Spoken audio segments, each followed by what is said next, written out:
اعوذ باللہ من الشیطان الرجیم بسم اللہ الرحمن الرحیم الحمد للہ رب العالمین صدق اللہ مولانا العظیم ان اللہ وملائکتہ یصلون علی النبی یا ایہا الذین آمنوا صلوا علیہ وسلموا تسلیما۔ محبت سے پڑھیے گا الصلاۃ والسلام علیک یا رسول اللہ وعلی آلک واصحابک یا رحمتا للعالمین یا خاتم النبیین یا شفیع المذنبین۔ سامعین محترم، آج جیسا کہ آپ سب کو معلوم ہے انوار قرآن کے سلسلے کا تیسرا لیکچر ہے، تو آج ہم شروع کریں گے اعوذ باللہ من الشیطان الرجیم سے، کہ اس کا ترجمہ ہے میں نکالے ہوئے شیطان سے اللہ کی پناہ چاہتا ہوں۔ جی سامعین محترم، اسے پڑھنے کا حکم جو ہے وہ اللہ تبارک و تعالیٰ نے سورہ نحل میں فرمایا ہے کہ جب تم قرآن کی تلاوت کرو تو نکالے ہوئے شیطان سے اللہ کی پناہ مانگ لو۔ اور نبی پاک صلی اللہ علیہ وسلم، صحابہ کرام اور ساری امت ہمیشہ اس پر عمل کرتی رہی۔ معلوم ہوا کہ یہ پڑھنا بھی حضور کی سنت ہے۔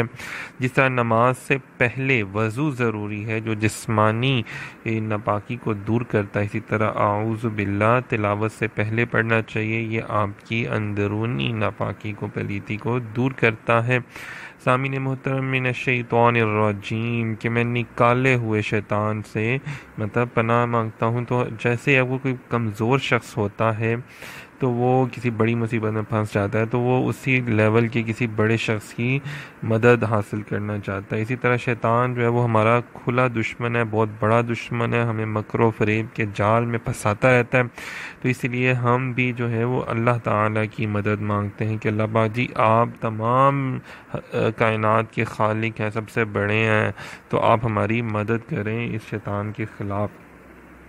سامعین محترم، اسی طرح اعوذ باللہ من الشیطان الرجیم کے بعد ہم کیا اس سے کہتے ہیں بسم اللہ الرحمن الرحیم پڑھتے ہیں۔ تو اعوذ باللہ کیا ہے؟ شیطان سے جو ہے وہ نجات حاصل کرنا ہے، اور بسم اللہ کیا ہے؟ اللہ تعالیٰ کا ساتھ حاصل کرنا ہے کہ اللہ پاک جی آپ بہت مہربان ہیں، نہایت رحم والے ہیں، اور آپ کے نام سے شروع کرتا ہوں۔ تو معلوم ہوا کہ پہلے پرہیز تھا، اب علاج کرنا ہے، پہلے بیماری کو دفعہ دور کرنا ہے اور اس کے بعد پھر جسمانی طاقت اور قوت بھی تو چاہیے نا۔ تو اعوذ باللہ کیا ہے؟ ہمارے لیے اللہ تعالیٰ نے کیا بنایا؟ اس کو برے عقائد سے بچنا، اور پرہیز ہے برائیوں سے، برے اعمال سے، اور بسم اللہ کیا ہے؟ اچھے عقائد کی طرف چلنا۔ سامعین محترم، کفار عرب اپنے بتوں کے نام سے شروع کرتے تھے، لہذا ضروری تھا کہ مسلمان بھی جو ہے اپنے ہر کام کو اپنے رب کے نام سے شروع کریں، اور اس سے مطلب ان کی مخالفت ہو کفار کی نا۔ پھر حدیث پاک میں آتا ہے کہ جس کام کے اول میں بسم اللہ نہ پڑھی جائے تو اس میں شیطان شریک ہو جاتا ہے۔ اسی طرح انسان جس کا ذکر کرتا ہے اس کو اسی کے ساتھ رکھا جاتا ہے۔ انسان بسم اللہ پڑھے گا تو دونوں جہانوں میں اللہ تعالیٰ کی رحمت کے ساتھ رہے گا۔ اسی طرح اس میں اور بھی بے شمار حکمتیں جو ہیں وہ بیان کی گئی ہیں کہ بسم اللہ کا جو بے ہے، انسان نے بھی سب سے پہلا جملہ جب بولا تھا بلا یعنی ہاں، انسان کے منہ سے سب سے پہلے با نکلی تھی، تو اللہ تعالیٰ نے اپنے کام کو با سے شروع کیا تاکہ قرآن پاک پڑھتے وقت ہمیں وہ عہد میثاق جو ہے نا، وہ عہد وہ یاد آ جائے نا کہ ہم نے اپنے رب سے یہ وعدہ کیا تھا کہ بالکل الست بربکم قالوا بلا، ہاں مولا تو ہمارا رب ہے۔ تو بہرحال یہ چیز جو ہے اس کو ہم نے نوٹ کرنا ہے، اپنی زندگیوں میں لے کے رہنا ہے۔ بسم اللہ الرحمن الرحیم کی بے شمار خصوصیات کا جو ہے وہ فوائد کا بھی ذکر کیا گیا ہے کتابوں میں۔ ہم یہاں پہ بس ایک دو باتوں کا ذکر کرتے ہیں کہ تفسیر روح البیان میں ہے کہ جب نبی پاک صلی اللہ علیہ وسلم معراج پر تشریف لے کر گئے، جنتوں کی سیر فرمائی تو وہاں 4 نہریں ملاحظہ فرمائی، پانی کی، دوسری دودھ کی، تیسری شراب کی، چوتھی شہد کی۔ تو نبی پاک صلی اللہ علیہ وسلم نے جبرائیل سے معلوم کیا، عرض کیا حضور مجھے اس کی خبر نہیں، تو پھر وہاں کے فرشتے کو بلایا گیا، فرشتہ حاضر ہوا، عرض کیا کہ یا رسول اللہ صلی اللہ علیہ وآلہ وسلم آپ میرے ساتھ تشریف لے کے چلیں۔ تو ایک جگہ لے گیا وہ فرشتہ، وہاں ایک درخت تھا جس کے نیچے عمارت بنی ہوئی تھی اور دروازے پر تالا لگا ہوا تھا، اور اس کے نیچے سے یہ چاروں نہریں نکل رہی تھیں۔ ارشاد فرمایا دروازہ کھلا، عرض کیا یا رسول اللہ اس کی چابیاں میرے پاس نہیں بلکہ آپ کے پاس ہے، یعنی بسم اللہ۔ حضور علیہ السلام نے بسم اللہ پڑھ کر اس تالے کو ہاتھ مبارک لگایا تو وہ کھل کے اندر جا کر ملاحظہ فرمایا کہ اس عمارت کے 4 ستون، ہر ستون پہ بسم اللہ لکھے، اور بسم اللہ کے میم سے پانی جاری ہے، اللہ کی ہا سے دودھ جاری ہے، رحمان کی میم سے شراب اور رحیم کی میم سے شہد۔ اندر سے ندا آئی ہے میرے محبوب صلی اللہ علیہ وآلہ وسلم، آپ کی امت میں سے جو شخص بسم اللہ الرحمن الرحیم پڑھے گا وہ ان چاروں کا مستحق ہوگا۔ ایک بات کلیئر کرتا چلوں کہ یہ وہ والی شراب نہیں ہے جو ہمارے یہاں پہ جس کو پی کے نشہ آ جاتا ہے، یہ وہ شراب ہے جس کو پی کر اللہ تبارک و تعالیٰ کی ذات میں انسان فنا ہو جاتا ہے۔ باہر کے اسی طرح جو ہے بیان کیا گیا فرعون نے جب خدائی کا دعویٰ کیا تو اس نے اپنے دروازے پر بھی بسم اللہ لکھا ہوا تھا۔ اسی طرح بہرحال وہی آئی کہ اے محبوب اے موسیٰ یہ ہے تو اسی قابل کہ اس کو ہلاک کر دیا جائے، لیکن اس کے دروازے پر بسم اللہ لکھی، جس کی وجہ سے یہ عذاب سے بچا ہوا ہے۔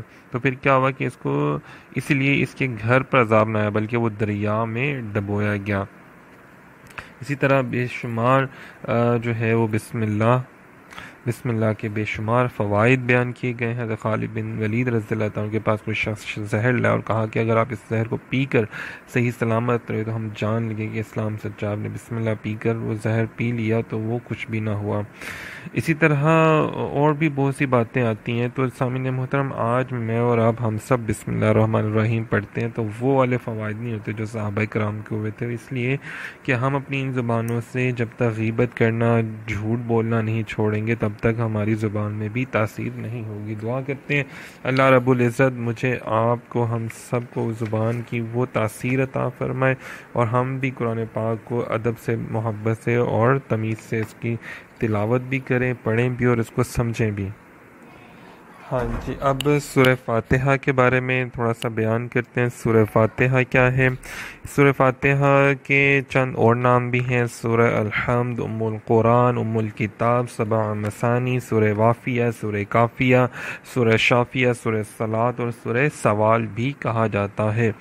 شان نزول کیا ہے؟ یہ سورت ہجرت مدینہ سے پہلے مکہ مکرمہ میں اور ہجرت کے بعد مدینہ مبارک میں، مدینہ منورہ میں دوبارہ 2 مرتبہ یعنی کہ نازل ہوئی۔ سب سے پہلے رکھنے کی وجہ کہ پہلی وجہ ہے آدم علیہ السلام کو پیدا ہوتے ہی چھینک آئی تو آپ علیہ السلام نے الحمدللہ فرمایا۔ معلوم ہوا کہ یہ پہلا کلمہ جو انسان کے منہ سے نکلا، رب تعالیٰ نے اپنے کلام کو بھی اسی سے شروع فرمایا۔ دوسری وجہ الحمدللہ میں 8 حروف ہیں اور جنت کے دروازے بھی 8 ہیں، تو جو شخص صفائی دل کے ساتھ اسے پڑھے گا وہ انشاءاللہ جنت کے 8 دروازوں کا مستحق ہوگا۔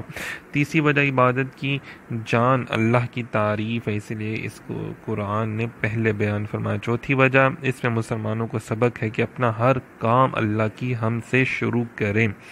الحمدللہ رب العالمین، حمد ہے، تعریف ہے اس مالک کی جو تمام جہانوں کا رب ہے، رب العالمین ہے، مطلب اللہ پاک رب العالمین ہے، عالم کی جمع عالمین، تو یہ ایک عالم ہے جس میں ہم رہتے ہیں، اسی طرح کے بے شمار عالم یہاں پر موجود ہیں۔ کیسے موجود ہیں جی؟ دیکھیں اللہ تعالیٰ کی جو کائنات ہے بلکہ اس میں بے شمار اس میں کہکشائیں ہیں، اس میں 250 ارب سورج ہیں اور یہ بھی کائنات ہیں، ان سورجوں میں بھی اپنے اپنے سیارے ہیں، اس طرح کی کھربوں کہکشائیں جو ہیں وہ یہاں پر موجود ہیں۔ ابھی تو ہم صرف ایک کائنات میں رہتے ہیں جس میں ہم لوگ رہتے ہیں، یہ تو اللہ تعالیٰ کی جو کائنات ہے، دنیا ہے، وہ بہت بڑی ہے، بہت زیادہ بڑی ہے، ہم نے تو اس کو ابھی دیکھا ہی نہیں ہے نا، تو یہ بہت بڑی کائنات کا رب ہے۔ دیکھیں کتنی بڑی بات ہے، رب العالمین، کہ رب العالمین کے جس کے لیے اللہ تمام جہانوں کا رب ہے، مددگار ہے، پالنے والا ہے۔ وما ارسلناک الا رحمتا للعالمین، کہ میرا محبوب جو ہے وہ ان تمام جہانوں کے لیے رحمت ہے۔ تو آپ اندازہ کر لیں کہ اللہ تبارک و تعالیٰ کی ذات کتنی بڑی ہے اور نبی پاک صلی اللہ علیہ وسلم کا مقام اللہ نے کتنا بڑا بنایا ہے۔ رب العالمین پھر فرمایا الرحمن الرحیم، کہ تمام نعمتیں جو ہے وہ اللہ تعالیٰ عطا کرنے والا. جیسے دیکھیں نا، کچھ ایسی نعمتیں ہیں جو عام ہیں، جو سب پر ہیں، وہ بھی اللہ پاک عطا کرنے والا ہے، جیسے پانی، ہوا، سورج جیسی روشنی. اسی طرح خاص خاص نعمتیں بھی ہیں، جیسے کہ اللہ پاک عطا کرتا ہے انبیاء، اولیاء، صالحین کو. جیسے روز محشر گناہ گار کو دوزخ میں بھیجا جائے گا، اور جو اللہ کے نیک بندے ہوں گے انہیں جنت میں رکھا جائے گا. تو یہ خاص نعمتیں ہیں. اسی طرح مالک یوم الدین، کہ وہ مالک ہے روز جزا کا، کہ جب تمام سب لوگوں کا حساب کتاب جس دن ہوگا. پھر اس کے بعد فرمایا ایاک نعبد، ہم تجھی کو پوچھیں گے، مطلب تیری ہی عبادت کریں گے. ہم کا لفظ یہاں پہ استعمال ہوا نا، کہ اے اللہ کہ تیرے سب بندوں کے ساتھ ہوں جن میں انبیاء، اولیاء، صالحین شمار ہوتے ہیں، تو مولا ان کی عبادت کے صدقے سے تو میری عبادت کو بھی قبول فرما لے. اسی طرح ہم پڑھتے ہیں وَإِيَّاكَ نَسْتَعِينُ، اور یہاں پہ بھی اللہ تعالیٰ کیا فرما رہے ہیں، وہ تجھ ہی سے مدد چاہتے ہیں، کہ مولا پوری دنیا میں جو تجھ سے مدد چاہتے ہیں ان کے صدقے سے تو میری بھی مدد فرما دے، میں بھی تجھ سے مدد چاہتا ہوں. تو إِيَّاكَ نَعْبُدُ وَإِيَّاكَ نَسْتَعِينُ میں ہم کا لفظ استعمال کیا گیا نا، کہ کتنے لوگ ہیں ان میں سے ہم مطلب اتنے زیادہ لوگوں میں سے کوئی تو تیرا نیک بندہ ہوگا. تو مولا جتنے تیرے نیک بندے ہیں ان کے صدقے سے تم میری بھی توبہ قبول فرما لے، مجھ پر بھی نگاہ کرم فرما دے، میری بھی عبادت قبول فرما لے. پھر فرمایا اہدنا الصراط المستقیم، کہ ہم کو سیدھا رستہ چلا، ہم کو سیدھے رستے پر چلا. بندہ عرض کرتا ہے کہ مولا صرف ہمیں سیدھا رستہ دکھا نہ دے، بلکہ وہاں تک پہنچا دے اور اس پر چلنے کی بھی توفیق عطا فرما. اچھا جی، یہاں پر بیان کیا جاتا ہے کہ اور ہم کو سیدھا رستے پر چلا. جس طرح وہ عبادت زیادہ قبول ہوتی ہے جو جماعت کے ساتھ کی جائے، اسی طرح وہ دعا زیادہ مقبول ہوتی ہے جو سب کے لیے کی جائے. کیونکہ ایک کے لیے بھی قبول ہوئی تو امید ہے کہ سب کے لیے اللہ پاک قبول فرما دے گا. اچھا جی، صراط مستقیم کیا ہے؟ صراط مستقیم کیا ہے؟ صراط مستقیم کیا ہے کہ نبی پاک صلی اللہ علیہ وسلم نے جو ہمارے لیے رستہ انتخاب فرمایا وہ کیا ہے؟ حضور علیہ الصلوۃ والسلام کی سنتوں کو، اداؤں کو ادا کرنے کا رستہ ہے. یہ دینی اور مذہبی عقیدے، معاملات اور عبادات، اخلاق سب کو شامل کرتا ہے. اس میں 3 حیثیتیں آتی ہیں: افراد، بہت زیادتی، تفرید بہت کمی، اور میانہ روی، نہ کمی نہ زیادتی. بلکہ فرمایا کہ جیسے کچھ معاملات میں، مذاہب میں بہت سختیاں تھیں، کچھ مذاہب میں بہت نرمیاں تھیں، لیکن بہت ہی زیادہ نرمیاں تھیں، ان لوگوں نے اپنے لیے بنا بھی لیں کچھ، جیسے کہ اللہ کے حرام کی ہوئی چیزوں کو بھی اپنے اوپر حلال کر لیا. اس طرح بہت سی چیزیں. تو ہر جگہ مسجد یا غیر مسجد میں نماز ہمارے لیے جائز ہے. بڑے سے بڑا گناہ ہمارے لیے توبہ سے معاف ہو جاتا ہے. ناپاکی دور کرنے کے اللہ پاک نے ہمیں آسان سے آسان ترین طریقے تیمم تک کا اللہ پاک نے ہمیں بتایا ہے. تو ہمارے لیے اللہ پاک نے درمیانی رستہ جو ہے وہ بتایا ہے. صحیح ہے نا جی؟ ہم نے اپنے رب کی عبادت بھی کرنی ہے. نبی پاک صلی اللہ علیہ وسلم کو اللہ نے بہت سے معجزات عطا فرمائے. دوسرے لوگوں نے اپنے انبیاء کے معجزات دیکھ کر ان کو خدا کہا، لیکن ہمیں فرمایا کہ نہیں، وَأَشْهَدُ أَنَّ مُحَمَّدًا عَبْدُهُ وَرَسُولُهُ، وہ اللہ کے رسول ہیں، آخری نبی ہیں، خدا نہیں لیکن خدا سے جدا بھی نہیں. ہمیں یہ بیان فرمایا نا. پھر فرمایا صراط الذین انعمت علیہم، کہ ہمیں انعام یافتہ لوگوں کے رستے پر چلا، ان لوگوں کے رستے پر نہیں کہ جن پہ تیرا غضب ہوا، غیر المغضوب علیہم ولا الضالین. انعام یافتہ کون ہے؟ کہ جنہوں نے اللہ کے بتائے ہوئے رستے پر عمل کیا. اب دیکھیں نا، یہاں پہ اللہ کے نبی تو ویسے ہی انعام یافتہ ہیں اور آپ کے صدقے سے انعام یافتہ لوگ بنتے ہیں. تو اللہ کے نبی جب یہ دعا فرماتے ہیں تو اس کا مطلب ہے کہ اللہ میری امت پر کرم فرما. اور اللہ کے نبی جب ایسے فرماتے ہیں تو وہ اللہ کا شکر ادا کر رہے ہوتے ہیں. صحیح ہے نا جی؟ اگر ہم مثال ہے ایک، اگر ہمارے پاس دولت ہے، ہم باہر اکیلے جائیں گے تو ہر کوئی اس کو کھینچے گا. لیکن اگر ہمارے ساتھ محافظ ہوں گے اور پولیس کے لوگ ہوں گے یا کوئی بڑے لوگ ہوں گے جو لٹیروں سے ہماری حفاظت کر سکتے ہیں، تو ہمارا سامان کبھی بھی نہیں لوٹا جائے گا. تو اس لیے ہمیں ایمان کے لٹیروں سے بچنا ہے، اللہ والوں کے ساتھ رہنا ہے، نیک لوگوں کے ساتھ رہنا ہے، اہل علم کے ساتھ رہنا ہے، اور بد مذہبوں سے ہم نے دور ہونا ہے تاکہ کوئی ہمارے ایمان کی دولت کو لوٹ نہ لے. صحیح ہے جی؟ تو یہ ہے سورہ فاتحہ۔ جی ابھی ہم اب سورہ بقرہ کے بارے میں بیان کریں گے۔ سورہ بقرہ جو ہے حضرت عبداللہ ابن عباس رضی اللہ تعالیٰ عنہ کے فرمان کے مطابق مدینہ منورہ میں سب سے پہلے سورہ بقرہ ہی نازل ہوئی۔ اس کی 286 آیات ہیں، 40 رکوع ہیں۔ عربی میں گائے کو بقرہ کہتے ہیں۔ سورت کے 8ویں اور 9ویں رکوع کی آیت نمبر 63 سے 73 میں بنی اسرائیل کے گائے کا واقعہ اس میں بیان کیا گیا ہے۔ پھر سورہ بقرہ کے کچھ فضائل بیان کیے گئے ہیں کہ سورہ بقرہ پڑھا کرو، نبی پاک صلی اللہ علیہ وسلم نے فرمایا، کیونکہ اس کو پڑھتے رہنے میں برکت ہے اور نہ پڑھنے میں ثواب سے محروم رہ جانے پر حسرت ہے، اور جادوگر اس کا مقابلہ کرنے کی طاقت نہیں رکھتے۔ پھر حضرت ابو ہریرہ رضی اللہ تعالیٰ عنہ سے روایت ہے، نبی پاک صلی اللہ علیہ وسلم نے ارشاد فرمایا، اپنے گھروں کو قبرستان نہ بناؤ، یعنی کہ اپنے گھروں میں بھی عبادت کیا کرو، اور شیطان اس گھر سے بھاگتا ہے جس میں سورہ بقرہ کی تلاوت کی جاتی ہے۔ اسی طرح آگے بیان فرمایا کہ ہر چیز کی ایک بلندی ہے، قرآن کی بلندی جو ہے وہ سورہ بقرہ، اس میں ایک آیت ہے جو قرآن کی تمام آیتوں کی سردار ہے، اور وہ آیت الکرسی ہے۔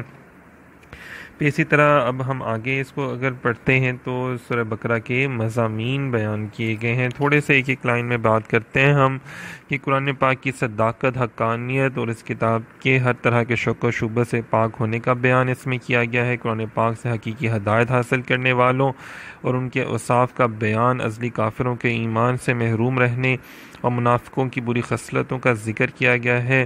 حضرت آدم علیہ السلام کا واقعہ بیان کیا گیا، حضرت موسیٰ علیہ السلام کا واقعہ بیان کیا گیا، تابوت سکینہ کا ذکر کیا گیا، حضرت عزیر علیہ السلام کا ذکر کیا گیا ہے اس میں، اور خانہ کعبہ کی تعمیر کا ذکر بھی اس میں ذکر کیا گیا ہے، اور رشتہ داروں کے ساتھ سلوک کرنے، یتیموں کے ساتھ معاملات کرنے، نکاح، طلاق، رضاعت، عدت، بیویوں کے ساتھ اعلیٰ کرنے، جادو، قتل، لوگوں کے مال ناحق کھانے، شراب، سود، جوا اور حیض کی حالت میں بیویوں کے ساتھ صحبت کرنے وغیرہ کے بارے میں بھی مسلمانوں کو ایک شرعی دستور فراہم کیا گیا ہے۔ بہرحال ہم اس میں انشاءاللہ تعالیٰ کافی چیزوں کے بارے میں پڑھیں گے۔ ہاں جی، سورہ بقرہ کا جو پہلا رکوع ہے، پہلے رکوع میں بیان فرمایا گیا یہ کتاب شک و شبہ سے بالا ہے اور متقیوں کے لیے ہدایت ہے۔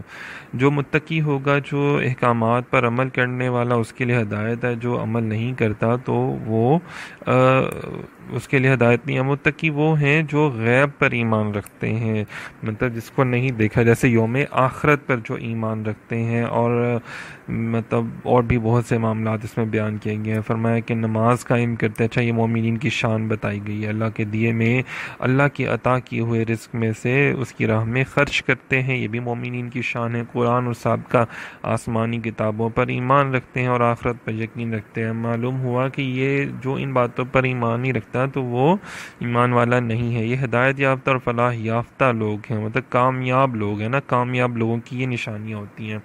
آج ہمارے یہاں پہ نشانیاں کامیاب لوگوں کی کیا ہے کہ کوٹھیاں ڈال لی ہیں، گاڑیاں لے لی ہیں، بس وہ نشانیاں نا۔ اور پھر اس کے بعد دیکھیں کافر لوگوں کی نشانیاں بتائی گئی ہیں۔ کافر لوگ تو کبھی ایمان نہ لائیں گے، ان کے دلوں پر اللہ کی مہر ہے، اور کانوں پر بھی، اور آنکھوں کے آگے پردہ، ان کے لیے عذاب عظیم ہے۔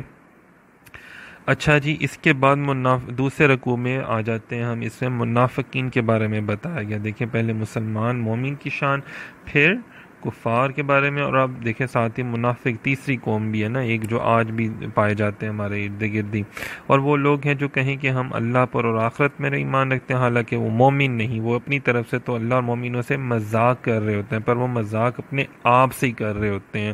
مطلب یہ اوپر سے تو کہتے ہیں کہ جناب ہم تو بڑے جی اچھے مسلمان ہیں، نیک مسلمان ہیں، لیکن وہ در پردہ کس سے وہ ہوتے ہیں؟ انسپائر کفار سے، اہل مغرب سے، اہل یورپ سے، ان لوگوں سے متاثر ہوتے ہیں، بعد میں ان کی مثالیں دیتے ہیں، اور مسلمانوں کو نیچ اور گھٹیا ثابت کر رہے ہوتے ہیں، مسلمانوں کو احمق کہہ رہے ہوتے ہیں۔ لیکن اللہ پاک کہتے ہیں کہ اصل میں تو احمق وہ ہیں، اصل میں تو فسادی وہ ہیں، ہرگز نہیں، وہ تو فساد خود کرتے پھرتے ہیں، اور وہ صحیح مان جو لاتے ہیں ان کو برا بھلا کہتے ہیں نا۔ اللہ تعالیٰ کہتے ہیں کہ یہ تو لوگ مومنوں کا مذاق اڑاتے ہیں، وہ سرکشی میں اندھے ہو رہے ہیں، انہوں نے ہدایت کے بدلے گمراہی خرید لی ہے، جو کہ گھاٹے کا سودا ہے۔ ان کی مثال تو اللہ پاک نے ایسے دی ہے کہ جیسے ایک شخص نے روشنی چلائی لیکن اللہ نے روشنی اس کی سلب کر لی اور وہ گھپ اندھیرے میں بھٹکا۔ یہ بہرے، گونگے اور اندھے ہیں، لوٹ نہیں سکتے۔ یہ ایسے کہ آسمان سے برسے، بجلی کڑکے اور وہ کڑک اور موت کی ڈر سے انگلیاں کانوں میں ٹھونسنے، اللہ کے گھیرے میں ہیں، وہ چاہے تو اس کی سماعت بصارت سلب کر لے، وہ ہر چیز پر قادر ہے۔ دیکھیں کہ اللہ تعالیٰ نے کیسے منافقین کے بارے میں بیان کیا ہے کہ ان منافقین کی وجہ سے شروع سے ہی مومنین کو بہت نقصان پہنچتا رہا ہے نا، اور یہ کفار مکہ کے ساتھ مل کے اور جو مدینے میں یہودی لابی تھے یا عیسائی لابی تھی تو ان کے ساتھ مل کے یہ مسلمانوں کے لیے جو تھے مشکلات کھڑی کیا کرتے تھے۔ بہرحال آگے تیسرا رکوع چلتے ہیں۔ تیسرے رکوع میں فرمایا اے لوگو عبادت اپنے رب ہی کی کرو جس نے تمہیں پیدا کیا ہے۔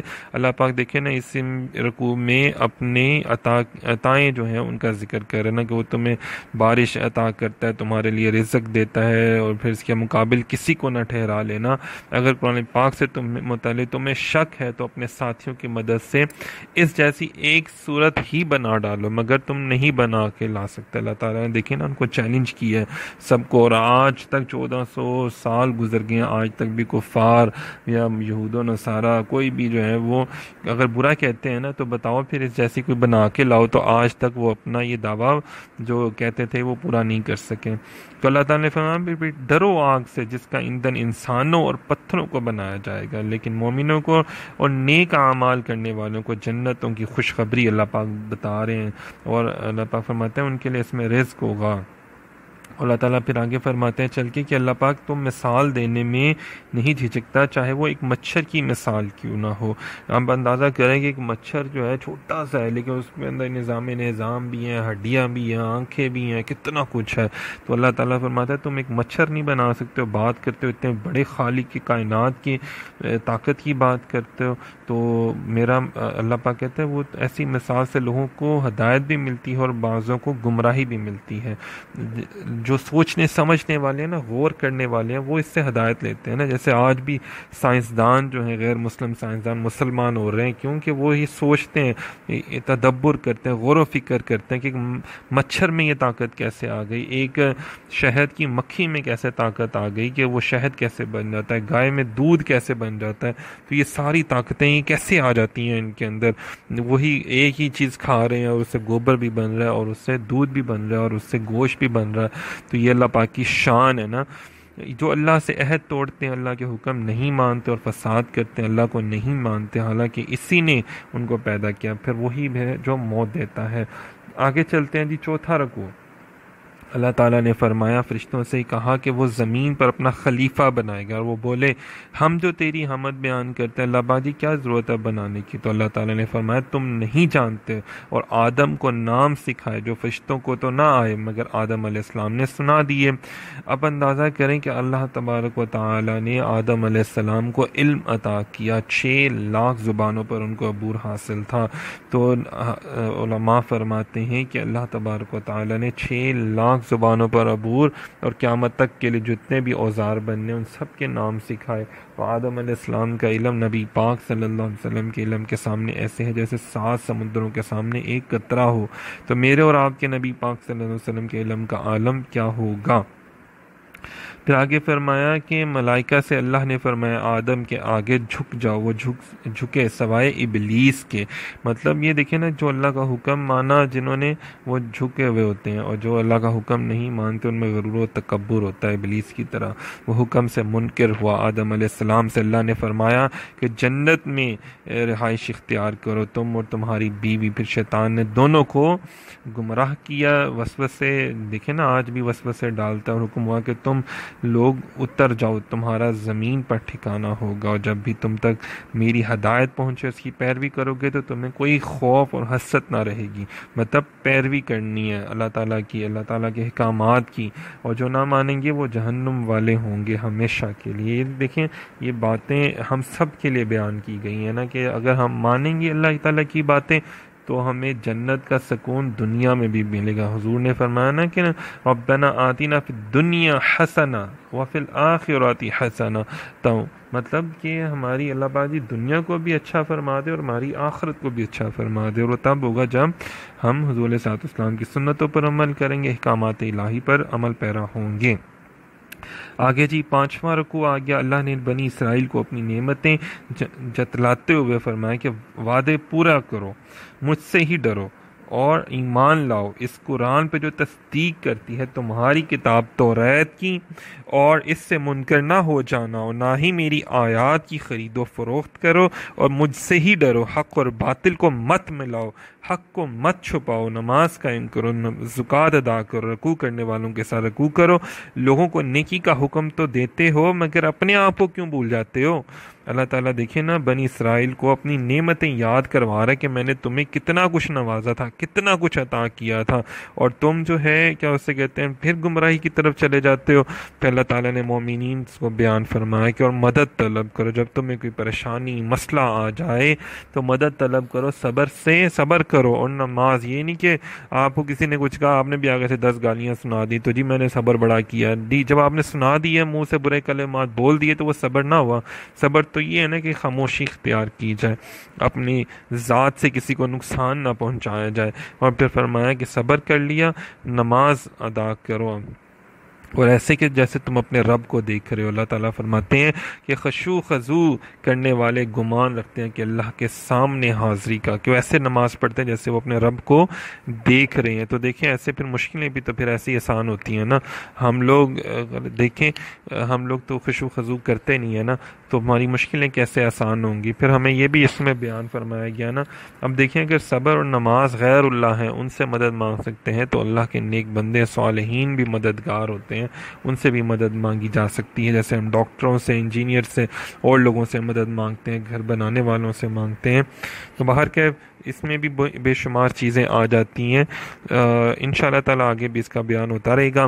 اچھا جی رکوع نمبر 6 میں اللہ پاک بیان فرماتے ہیں کہ اللہ بنی اسرائیل پر اپنی نعمتوں کی یاد دہانی کرواتے رہتے ہیں، اور فرماتے ہیں کہ تمہیں فضیلتیں دی گئیں لہذا ڈرو اس دن سے کہ کوئی ایک دوسرے کا کام نہ آئے گا، نہ ہی سفارش قبول ہوگی۔ مطلب بتایا جا رہا ہے جناب کہ ڈرو کہ جب روز قیامت ہوگا پھر دیکھو پھر وہاں پہ سفارش نہیں قبول ہونی کسی کی، نہ ہی فدیہ لیا جائے گا۔ تمہیں تو نجات دلائی تھی ہم نے، اللہ تعالیٰ نے اپنا احسان بتا رہے کہ ہم نے فرعون سے کہ وہ تمہارے لڑکے ذبح کرتا تھا اور لڑکیوں کو زندہ چھوڑ دیتا تھا، تم نے دیکھا کہ ہم نے تمہیں پھاڑے ہوئے سمندر میں سے پار کرایا اور فرعونیوں کو اس میں ہی غرق کر دیا۔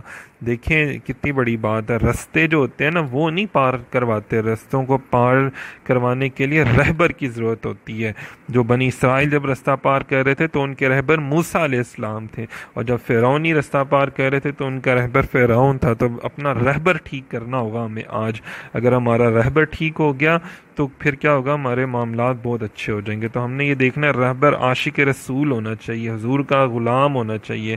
اگر وہ رہبر جو ہے وہ اس کا رستہ، اس کی منزل نبی پاک صلی اللہ علیہ وسلم کی سیرت نہیں ہے، حضور کی شان نہیں ہے، حضور کے مقام تک، حضور کی بارگاہ تک نہیں ہے، تو پھر اس کا مطلب ہے کہ وہ رہبر نہیں ہے، وہ کچھ اور ہی ہے، وہ فرعون ہے۔ بہرحال یہ چیزیں جو ہے نا بڑا ہمیں بتائی گئی ہیں بار بار۔ پھر موسیٰ علیہ السلام کو 40 رات کے لیے بلایا تو تم نے اس کے بعد بچڑا بنا لیا، یہ تم نے ظلم کیا۔ ہم نے موسیٰ علیہ السلام کو کتاب دی تمہاری ہدایت کے لیے، تم میں سے بچڑے کی پوجا کرنے والوں کو ایک دوسرے سے قتل کروایا اور توبہ قبول کی۔ پھر تم نے اللہ کو آنکھوں سے دیکھنے کے لیے کہا اور کڑک دیکھ کر مر گئے۔ مطلب دیکھیں نا ایک جھلک دیکھی نا، پھر تمہیں ایک جھلک کیا تھی، وہ نور تھا نا۔ دیکھیں تو موسیٰ علیہ السلام تو بے ہوش ہوئے تھے لیکن باقی لوگ جو تھے وہ مر گئے تھے۔ پھر اللہ تعالیٰ نے فرمایا کہ پھر تمہیں زندہ کیا کہ شکر ادا کرو اور ناشکری مت کرو اپنے رب کی، تمہارے اوپر بادلوں کا سایہ رکھا اور منو سلوا۔ دیکھیں اللہ تعالیٰ اپنی نعمتیں یاد کروا رہے ہیں نا، ہمیں بھی اللہ پاک اپنے اتنی نعمتوں سے نوازا، اتنا کچھ عطا کیا، اور ہم کیا کرتے ہیں، ہم کتنی معاملات میں کوتاہیاں غلطیاں کر جاتے ہیں۔ تو جن قوموں نے دیکھے نا غلطیاں کی تو پھر ان کے اوپر عذاب بھی تو نازل ہو رہے ہیں نا۔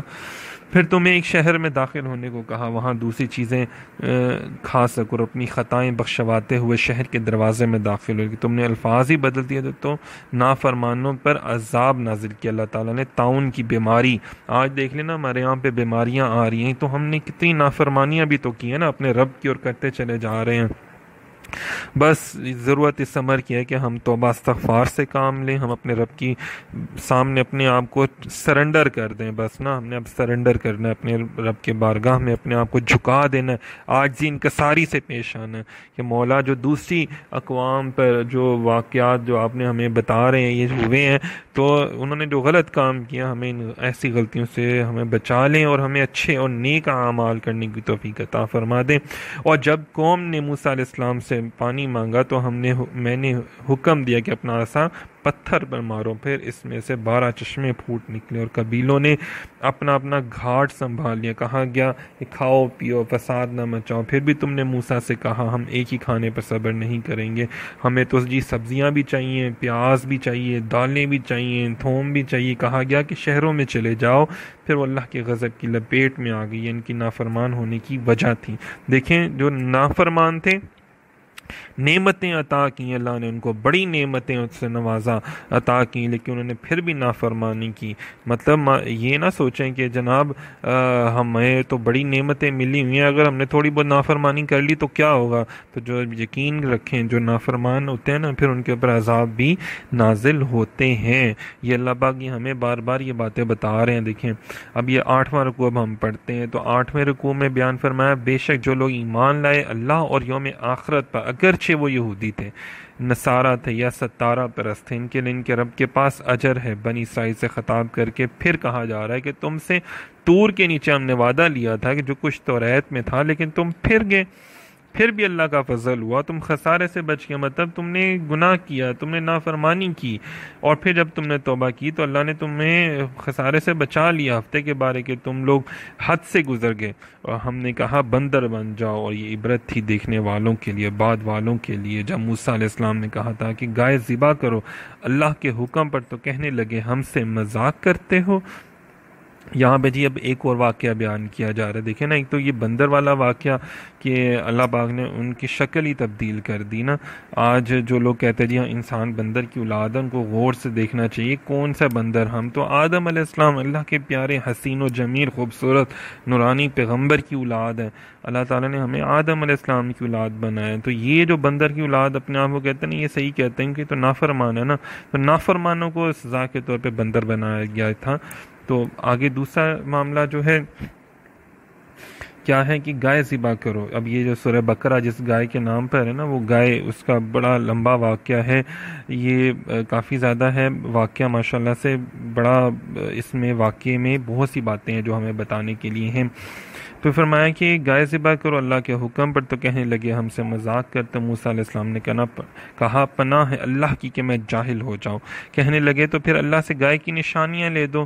اچھا جی پہلے تو کہا تو اللہ پاک نے فرمایا ٹھیک ہے جی گائے لے آؤ، لیکن جب انہوں نے کہا کہ جناب گائے کیسی ہونی چاہیے، تو پھر اللہ پاک نے اس کی نشانیاں بتائیں کہ بوڑھی نہ ہو اور رنگ چمکدار زرد ہو، پیلا رنگ جسے کہتے ہیں نا، دیکھنے والوں کو بھلا لگے، نہ ہی وہ محنت کرنے والی ہو، نہ کھیت میں پانی دیتی والی ہو، بے داغ بے عیب ہو، پھر تم اسے ذبح کرنا۔ اب اندازہ کریں کہ اسی لیے کہا جاتا ہے کہ پیر و مرشد کی استاد کی بات کو مان لینا چاہیے۔ جب نہیں مانتے تو پھر دیکھیں نا کہ پھر ایسی ایسی مشکل باتیں اس میں بتائی گئیں کہ اب وہ گائے ڈھونڈنا بڑا مشکل ہو گیا، اور پھر بڑی مشکل سے وہ گائے ملی۔ فرمایا سورہ اگلے رکوع میں، رکوع نمبر 9 میں، کہ تم ایک قتل کر چکے تھے اور چھپاتے پھرتے تھے، اللہ نے تمہیں کہا کہ اس پر گائے کا ایک حصہ مارو، پھر مردہ زندہ ہوا، تو اللہ تو تمہیں اپنی نشانیاں دکھاتا ہے تاکہ تم عقل کرو۔ یعقلون کے دیکھیں نا الفاظ بار بار قرآن پاک میں فرمائے گئے کہ تم عقل کرو، کیوں نہیں کرتے؟ سوچو، کیوں نہیں سوچتے؟ اللہ کا اتنا کرم، اتنا فضل، اتنی رحمت، اتنی برکت اللہ تمہیں عطا کرتا ہے، پھر کیوں نہیں اس کی بات مانتے؟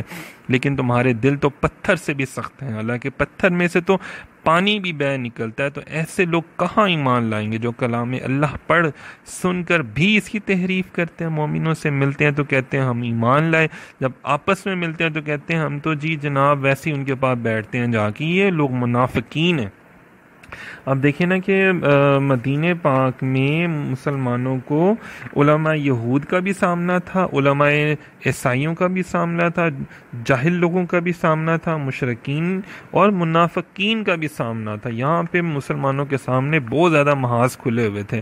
مکے میں تو دیکھیں نا کہ صرف بت پرستوں کا سامنا تھا نا، یہاں پہ دیکھیں اب بار بار کتنے کتنے منافقین ہیں جو اوپر سے مسلمانوں کے ساتھ بیٹھتے تھے، حضور کے پیچھے آ کے نماز بھی پڑھتے تھے۔ وہ شعر ہے نا کہ بت ہے جماعت کی آستینوں میں، مجھے ہے حکم اذاں لا الہ، تو بت تھا جماعت کی آستینوں میں نا۔ ایک مرتبہ سرکار دیکھا، سرکار نے کہ پیچھے بہت لوگ کھڑے ہیں نماز پڑھنے والے، تو پتہ چلا وہ ساری زیادہ تر ان میں منافقین تھے، اپنے تو چند ہی ایک تھے نا۔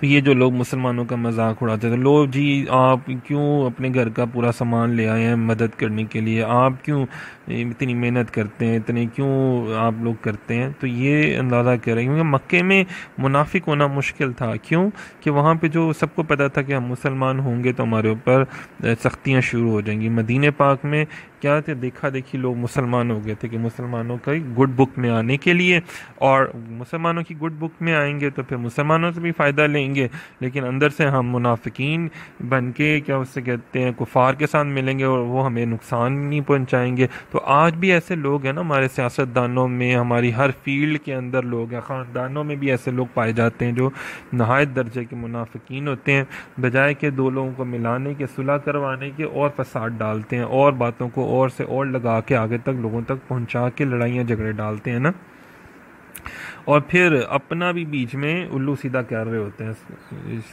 جیسا کہ اللہ پاک نے فرمایا اس کا معاوضہ لیتے ہیں۔ کہتے ہیں ہم آگ میں چند دن ہی رہیں گے نا، کہہ دیجئے کہ کیا اللہ سے عہد لے چکے ہو؟ جو وہ کہتے ہیں نا جی ہم تو ادھر بخشے جائیں گے، کوئی مسئلہ نہیں ہے، تو اللہ پاک کہتا ہے کیا تم نے اللہ سے کوئی وعدہ کیا ہوا ہے؟ جو یا اللہ نے تم سے کوئی وعدہ کیا ہے، جھوٹ کیوں بولتے ہو؟ مگر جو گناہ کرے وہ گناہ اس سے ہی گھیر لیں گے، اور وہ ہمیشہ اپنے ہی گناہوں کی آگ میں جلتا رہے گا۔ اور مومن لوگ جو ہیں اور جو نیکیاں کرتے ہیں وہ ہمیشہ جنت میں رہیں گے۔ بھائی تم نہیں جنت میں جاؤ گے، ہمیشہ وہ لوگ جنت میں جائیں گے۔ کون؟ کہ جو اللہ اور اس کے رسول کے احکامات کی پیروی کرنے والے تھے۔ اچھا جی آگے 10واں رکوع آ جاتا ہے۔ 10ویں رکوع میں اللہ پاک نے بنی اسرائیل سے، اللہ پاک کہتے ہیں کہ جی اور جب بنی اسرائیل سے ہم نے وعدہ لیا کہ شرک نہ کریں گے، والدین سے نیکیاں کریں گے، لوگوں سے نیک سلوک کریں گے۔ اب دیکھیں نا سملیرٹیز کتنی زیادہ ہیں اسلام میں اور کرسچینٹی میں، لیکن ان لوگوں نے دیکھیں عمل ہی نہیں کیا۔ ہماری نماز قائم کریں گے، زکوٰۃ ادا کریں، پھر سوائے چند کہ تم پھر گئے، ہم نے وعدہ لیا تھا کہ تم لوگوں کے خون نہ بہاؤ گے اور عہد خلافی نہیں کرو گے، تم کتاب کے بعض حصے پر ایمان لاتے ہو اور بعض حصے سے کفر کرتے ہو، اس کا بدلہ تو اس دنیا میں رسوائی اور جو ہمیں قیامت سخت عذاب ہے۔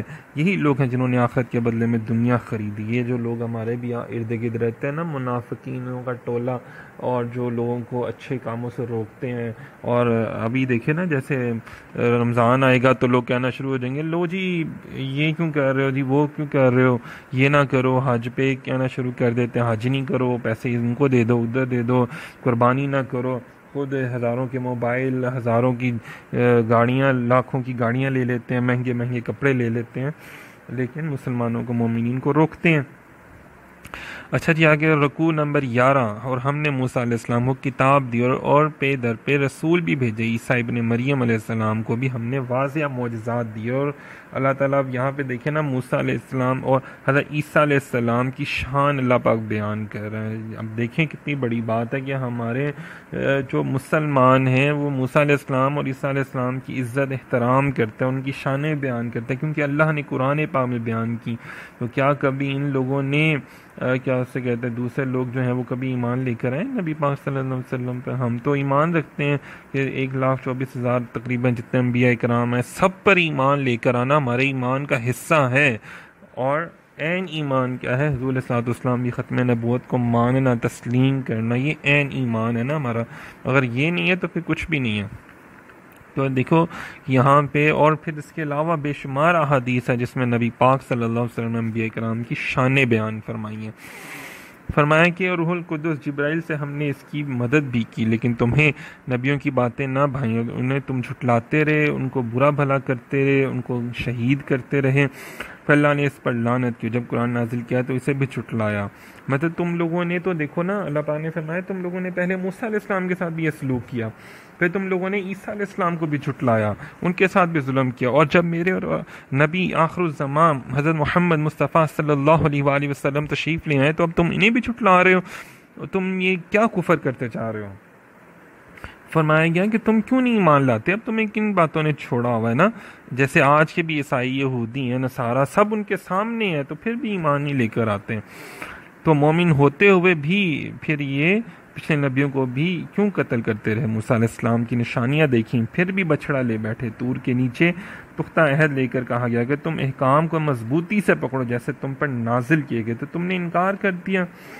اسی طرح دیکھیں نا کہ ان لوگوں نے یہ بہت زیادہ ہیں، بہت زیادہ یہ حریص لالچی ان کے لیے لفظ استعمال کیا گیا نا۔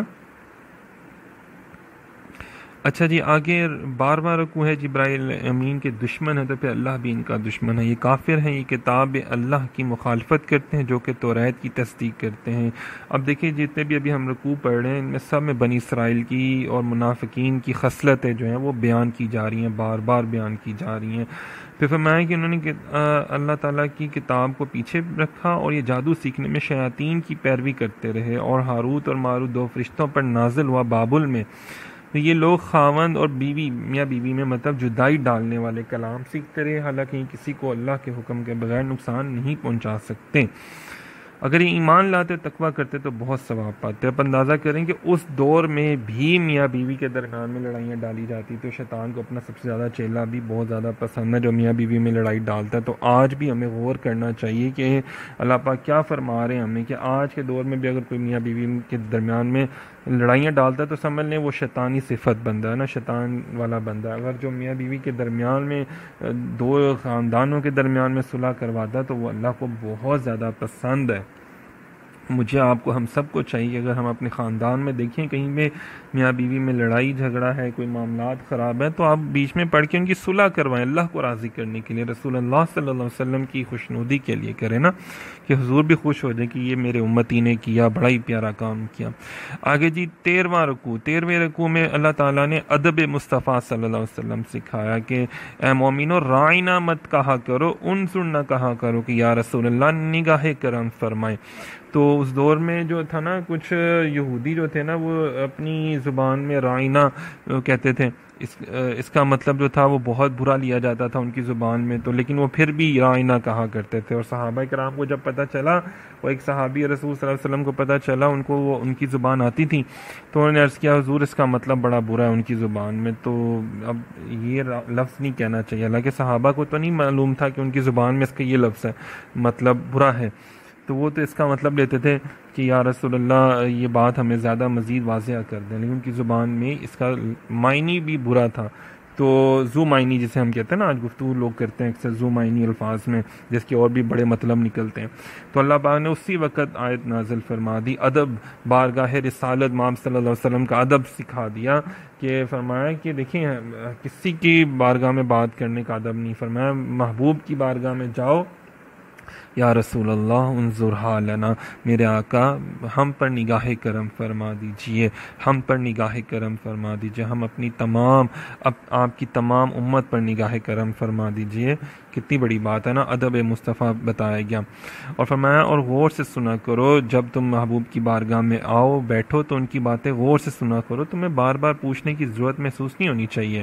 تو اس لیے جب ہم بھی اہل علم، اولیاء اکرام، بزرگان دین، علماء اکرام کی بارگاہ میں جائیں، ان سے درس لیں، جیسے یہ بھی آپ کے سامنے درس ہو رہا ہے، تو کوشش کریں غور سے سنا کریں، ادب کیا کریں، جب جو جتنا ادب کرتا ہے اللہ اس کو اتنا عطا بھی کر دیتا ہے۔ پھر اس کے بعد فرمایا کہ نبی پاک صلی اللہ علیہ وسلم سے غلط قسم کے سوال نہ کیا کرو، جیسے بنی اسرائیل موسیٰ علیہ السلام سے پوچھا کرتے تھے، یہ نہ ہو کہ تم گمراہ ہو جاؤ۔ تو اہل کتاب تو چاہتے ہیں کہ تم واپس کفر کی طرف لوٹ آؤ، ان کی بات مت سنو اور خیال ہی نہ کرو۔ دیکھو کتنی بڑی بات ہے کہ فرمایا کہ اہل علم کی بارگاہ میں بیٹھو، جو عاشق رسول صلی اللہ علیہ وسلم ہے ان کے پاس بیٹھا کرو، صالحین کے پاس بیٹھا کرو۔ جو آج لوگ کہتے ہیں نا یار کہیں پہ بھی بیٹھ سکتے ہیں نا، ہم کوئی بات نہیں، ہم تو اچھی صحبت میں بھی بیٹھتے ہیں، ہم تو بری صحبت میں بھی بیٹھتے ہیں، ہم تو شرابی زانی میں سود خوروں میں بھی بیٹھ جاتے ہیں، تو کوئی مسئلہ نہیں ہے، ہم تو جی عیسائیوں میں بھی بیٹھتے ہیں، یہودیوں میں بھی بیٹھ جاتے ہیں، چلو جی آج بے ادبوں میں بیٹھ جاؤ، کوئی مسئلہ نہیں ہے، نماز تو کہیں پہ بھی پڑھ سکتے ہیں نا، ادھر پڑھ لو ادھر پڑھ لو۔ یہ ان لوگوں کو جواب ہے۔ 13واں رکوع جو ہے نا، اس میں اللہ پاک فرماتا ہے کہ تم کیا سمجھتے ہو وہ لوگ تو یہ چاہتے ہیں کہ تم بد مذہب ہو جاؤ، برے ہو جاؤ، نہیں ان کے پاس بیٹھنا چھوڑ دو، ایسا نہ کیا کرو، تم نماز قائم کرو، نماز قائم کرو، اقیم الصلاۃ وآتوا الزکوٰۃ، دیکھیں بار بار فرما رہا ہے نا اللہ تعالیٰ، میرے عطا کیے ہوئے رزق میں سے بانٹو، جب بانٹیں گے تو پھر عطا ہوگا نا کچھ، جو کچھ آگے بھیجو گے اللہ کے ہاں پالو گے، آخرت میں تمہیں اس کا اجر ثواب عطا کیا جائے گا۔ اور جو یہود و نصارہ ہے نا وہ تمہیں کچھ بھی نہیں دے سکتے، صحیح ہے نا، سارا اللہ کے پاس ہی اجر ہے، جس نے بھی اپنا چہرہ اللہ کے آگے جھکا دیا وہ نیک ہو گیا، اس کے لیے اللہ کے پاس بہت ہی زیادہ اجر ہے، صحیح ہے۔ اس کے بعد فرمایا 14 کو یہود کہتے ہیں نصارہ کسی راہ پر نہیں، اور نصارہ جو عیسائی ہیں وہ یہودیوں کو برا کہتے ہیں، یہودی عیسائیوں کو برا کہتے ہیں نا، صحیح ہے نا جی۔ اور اللہ پاک فرماتا ہے جو اللہ کی مسجدوں میں ذکر سے منع کرے اور خرابی پیدا کرے انہیں ڈرنا چاہیے، اور آخرت میں ان کے لیے بہت زیادہ عذاب ہے۔ اور اللہ تو مشرق و مغرب میں ہے، جدھر بھی رخ کرو گے اسے پاؤ گے، اور یہ کہتے ہیں کہ اللہ اولاد رکھتا ہے، وہ تو پاک ہے ایسی باتوں سے، وہ تو نہ اس کا کوئی بیٹا نہ وہ کسی کا بیٹا ہے، اور جو کچھ بے علم کہتے ہیں کہ خدا ہم سے باتیں کیوں نہیں کرتا، ہمیں کوئی نشانیاں دے، تو اللہ تعالیٰ کہتے ہیں پچھلے لوگ بھی ایسی کہتے تھے، یقین کرنے والوں کے لیے تو اللہ تعالیٰ نے بہت سی نشانیاں رکھی ہیں، اور نبی پاک صلی اللہ علیہ وسلم کی شان بیان کی گئی کہ محبوب آپ تو بشیر و نذیر ہیں، بشارت دینے والے ہیں، لوگوں کو بتانے والے ہیں، اچھی اچھی باتیں بتانے والے ہیں۔ پھر مومنوں کی شان بتائیے، جو لوگ اللہ کی کتاب کی تلاوت خلوص کے ساتھ کرتے ہیں وہی مومن ہیں، اور جو کفر کرے وہ خسارے میں۔ اور بہترین تلاوت کیا ہے کہ اس کو بہترین مخارج سے پڑھا جائے، بہترین اچھے انداز سے پڑھا جائے، اور پھر فرشتے وہاں پر بھی نازل ہوتے ہیں، رحمتیں نازل ہوتی ہیں، لوگوں کی مشکلیں آسان ہوتی ہیں۔ پھر 15واں رکوع بیان کیا گیا، 15ویں رکوع میں حضرت ابراہیم علیہ السلام کا ذکر کیا گیا ہے کہ ان کو کیسے آزمائشوں میں ڈالا گیا، پھر اللہ تعالیٰ نے کیسے کیسے مطلب ان کے معاملات ہوئے، کعبۃ اللہ کو اجتماع کی جگہ بنایا، فرمایا کہ ان مقام ابراہیم کو نماز کی جگہ بناؤ، ابراہیم علیہ السلام اسماعیل علیہ السلام کو کہا گیا کہ میرے گھر کو طواف کرنے والوں کے لیے، رکوع سجود کرنے والوں کے لیے پاک رکھو، اور پھر ابراہیم علیہ السلام نے دعا فرمائی کہ اے میرے رب اس شہر کو امن والا بنا دے اور رہنے والوں کو رزق اور پھل عطا فرما۔ آپ دیکھ لینا آج کہ پوری دنیا میں سب سے زیادہ امن والے شہر مکہ اور مدینہ ہیں، اور وہاں پر سب سے زیادہ ہر چیز آپ کو، بے موسمی پھل بھی آپ کو وہاں مل جائیں گے، ہر رحمت برکت شفا ہر شے وہاں پہ اللہ پاک نے عطا فرما دی۔ اور ابراہیم علیہ السلام اسماعیل علیہ السلام اللہ کا گھر بنا رہے ہیں، اتنا بڑا کام اللہ پاک ان سے لے رہے ہیں، لیکن عاجزی انکساری کتنی زیادہ ہے، اور فرما رہے ہیں عاجزی سے انکساری کہ اللہ پاک جی یہ ہماری طرف سے قبول فرما لیں، اور پھر دعا فرما رہے ہیں کہ ہمیں اپنا فرما بردار بنا لے اور ہماری اولاد کو بھی۔ اور پھر یہاں پہ اللہ تعالیٰ نے حج کے قواعد بھی بیان فرمائے ہیں، پھر وہ دعا فرماتے ہیں حضرت ابراہیم علیہ السلام، اے ہمارے رب ان کے درمیان انہی میں سے ایک رسول بھیجنا جو ان پر تیری آیتیں پڑھ کر سنائے، انہیں کتاب کی تعلیم دے اور حکمت بھی اور دانائی سکھائے، حکمت سکھائے، انہیں پاک کر دے، تو حکمتوں والا بنا دے۔ یہ نبی پاک صلی اللہ علیہ وسلم کی شان بتائی جا رہی ہے، حضور کی شان کیا ہے کہ ہمیں پاک کرنا، ہمیں ہمارا تزکیہ نفس کرنا، ہمیں کتاب کی تعلیم دینا، حکمت سکھانا، اور جو کہ حضور علیہ الصلوۃ والسلام نے ہمیں سکھائی بھی ہے۔ پھر آخری رکوع جو ہے 16واں رکوع ہے، اس میں کیا بیان کیا جا رہا ہے، اس میں پھر حضرت ابراہیم علیہ السلام سے منہ موڑے، اس نے اپنی نفس پر ہی حماقت کی، اور ہم نے تو اسے منتخب کر لیا تھا، اور دنیا میں بھی اور آخرت میں بھی وہ قربت والا ہوگا۔ پھر حضرت ابراہیم علیہ السلام نے وصیت کی اپنے بیٹوں کو اور یعقوب علیہ السلام کو کہ اللہ نے تمہارے لیے دین چن لیا، پھر ہرگز تمہیں موت نہ آئے گی تب جب مسلمان ہی ہو۔ یعقوب علیہ السلام نے بھی قبل موت اپنی اولاد سے کہا کہ اللہ واحد ہی کی عبادت کرنا، اور تم بھی کہہ دو کہ ہم ایمان لائے اللہ پر اور اس پر جو نازل ہوا، جو ابراہیم علیہ السلام پر نازل ہوا، اسماعیل علیہ السلام، اسحاق علیہ السلام، یعقوب علیہ السلام اور ان کی آل پر نازل ہوا۔ اور اس کے بعد پھر موسیٰ علیہ السلام کو اور تمام انبیاء کا ذکر کیا، پھر ہم ان میں سے کسی ایک پر فرق نہیں کرتے، اور ہم اللہ کے حکم بردار ہیں، یوں تو تمہیں ہدایت مل جائے گی۔ پھر فرمایا کہ اللہ کا رنگ صبغۃ اللہ، اور اس سے بہتر کوئی رنگ نہیں، ہم تو اسی کی عبادت گزار ہیں۔ تو دیکھیں کہ اللہ کا رنگ کیسے ملے گا، جب تک ہم اللہ کے احکامات میں چلے نہیں جاتے نا، اللہ کے احکامات پر عمل کرنا شروع کر دیں گے تو پھر ہم پر بھی اللہ کا رنگ، اللہ کی رحمتوں کا رنگ دور سے نظر آئے گا، پتہ چلے گا کہ یہ دیکھو یہ اپنے رب کا بندہ ہے، یہ دیکھو یہ رسول اللہ صلی اللہ علیہ وآلہ وسلم کا غلام ہے۔ یہ تھا جی پہلے اس پارے کا خلاصہ مختصر سا۔ یہ انشاءاللہ تعالیٰ آگے بھی اب اس کا دوسرا پارٹ جو ہے وہ بنایا جائے گا، تو اگر آپ میں سے کوئی بہن بھائی دوست ساتھی کوئی بھی اگر اس حوالے سے کوئی سوال کرنا چاہیں تو وہ میرے واٹس ایپ نمبر پر سوال کر سکتے ہیں، اور اگر کوئی ساتھی چاہتے ہیں کہ ہم کسی بات کو تھوڑا سا زیادہ بیان کریں تو انشاءاللہ تعالیٰ وہ بھی بیان کی جائے گی۔ جزاک اللہ تعالیٰ ہم سب کو حق سچ بیان کرنے کی توفیق عطا فرمائے، اگر کوئی غلطی کوتاہی ہو تو اللہ پاک ہمیں معافی عطا فرمائے، آمین۔ بہت شکریہ، جزاک اللہ۔